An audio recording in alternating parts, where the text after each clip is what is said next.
Shalom. In this week's video on Jewish philosophy, on Hashkafas HaTorah, we're going to discuss a seeming contradiction in Maimonides and the Rambam's writings on prophecy on a prophet. The Rambam was very clear in his Mishnah Torah, in Hilchos Yesodei Torah, that a prophet has to be a perfected individual, somebody who no longer really contemplates sin anymore. They've conquered their Yetzer Hara, and they've really just gone on to be a perfect individual. It's a very impressive individual. Now, that would seem to be that a prophet can't ever sin.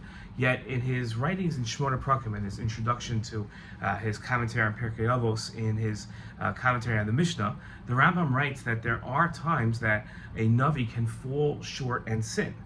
So, in Hilchos Yesodei Torah seems to say that a Navi is a perfected individual, somebody that doesn't even contemplate sin anymore, just doesn't have that desire.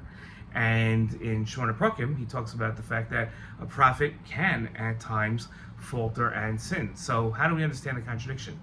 And I think the answer is in further writings of the Rambam and also of the Ran in his Drashos Haran, where they talk about that when a Navi wants to experience prophecy, they have to get into the right mindset. Some of that is being happy, so they'll listen to music in order to calm themselves. And the idea, I think, is that a Navi isn't always a prophet, meaning that there are times where they experience prophecy and times that they don't. In order to experience prophecy, they have to get to themselves to the point where, I don't know for how long, but they have to not have that desire to sin.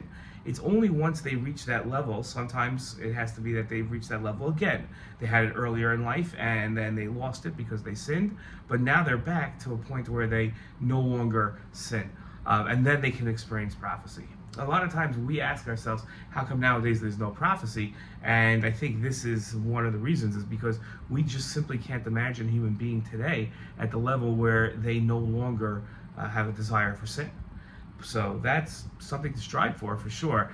Maybe not completely having no desire to sin, but to a certain extent having a great desire not to sin. Shalom.